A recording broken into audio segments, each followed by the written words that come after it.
For all the flaws Raven had to make you want to kill her,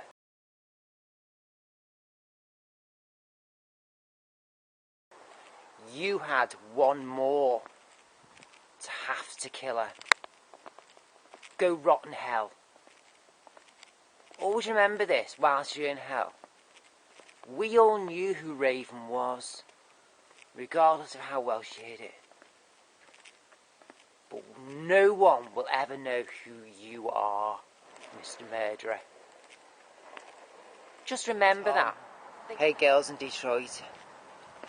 I identified with Raven a hell of a lot, in the sense that I could relate to her obvious signs of mental illness.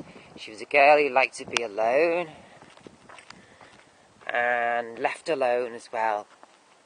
She was a girl who just wanted to do her own thing, and she had a lot of identity issues, and she had a lot of personal issues across the board.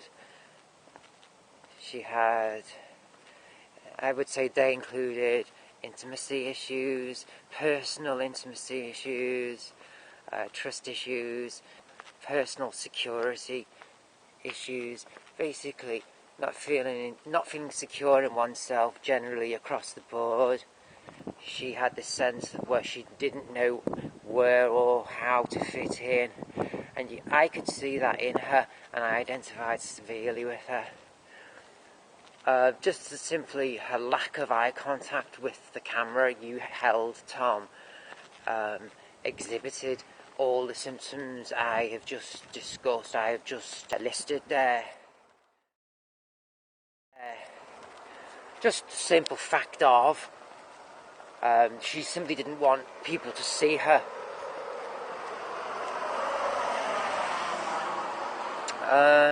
She had the most beautiful hair, by the way. She had hair any model would die for. Any model would die for. Even the colour of it as well. She had the most fantastic bone structure. Any model would die for. She had the most fantastic eyes. Any model would die for. She had the most fantastic physique overall. Any model would die for. She was very Jerry Hall-like, but a lot more attractive with it. Granted, she wasn't as tall as Jerry Hall, but I think that's where she excelled, where her features excelled, because she wasn't as lanky, yeah. Raven, she had that more attractive version of Jerry Hall.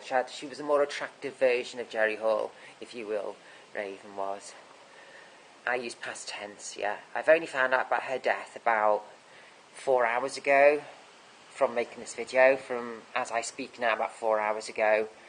I cannot see how, no matter where she was run over, I cannot see for the life of me how she would have stepped in front of a vehicle purposely. Or even accidentally, if you get my meaning. I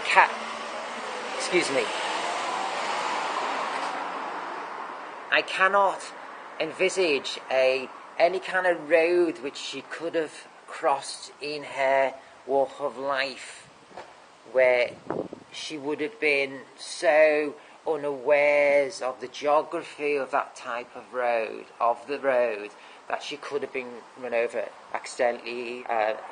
Because Jerry then. Raven was a girl.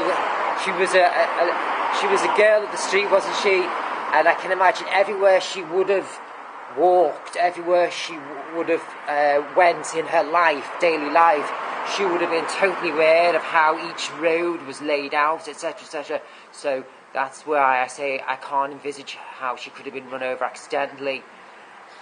If she was run over, if her autopsy had said, or will say that she was run over by a car, if that is the case, the reason why she died, that she was run over, I can't see those two instances occurring. A car would have had to have aimed for her and deliberately ran her over, ran into her and thus ran over her deliberately on purpose to have caused harm toward her. If that is the case, that she was run over by a car. Because her body could have been laid out and strewn out on the road to make it look like she was run over, couldn't it?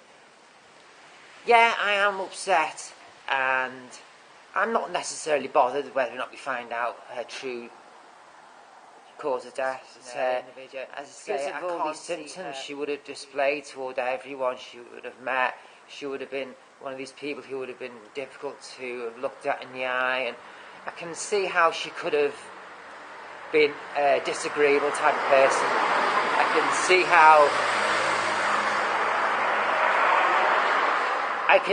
I can see how she could have got on someone else's nerves very easily. I can see easily how she could have got on someone else's nerves. I can see easily how she could have rubbed someone up the wrong way, easily, because of this hypo nature. She had a very hyperactive, full-on energy all the time nature. She had this where she was she found it difficult to look at people in the eye, and that is all just simply down to her mental illness. She wouldn't have been deliberately behaving in such a manner. I think the person who would have found her unagreeable and who did deliberately run her over, I think it would have been that person's problem if they found her unagreeable, and it would have been that person's problem that they had to come to that decision to run her over to end her life. It would have been that person's problem and not Raven's. Not Raven's. So, Chuck, Raven, weren't your problem, girl. It was the person who killed you's problem, who found you unagreeable. It was their problem. All right, Raven, it was their problem, not yours, girl. Their problem. They found you unagreeable. It wasn't your fault, Raven, that you suffered mental illness. It weren't your fault. So, if you're out there, if you're watching this, the person who actually killed Raven, it was your problem that you found her unagreeable. It's your problem. Okay? So, yeah. Sodja, go to hell, dude. You're watching this now, the person who run Raven over. Sodja, go to hell. You go to hell. No. You go and rot in hell, man. It was your problem, not Raven's. Raven was doing everything she could and within her power to do. It wasn't her fault she suffered mental illness. It was your fault for coming to such a decision that you felt the need to run her over. It was your fault. You had the bigger sense of unagreeableness to have come to the decision to find the need to run her over and end her life. You had the bigger problem to find that need to kill her. You did. Scum, man. Bang out of order. You're the problem. Watching. Dude, Mr. Murderer who felt the need to kill her. You're the problem. Not Raven. You. Right? You.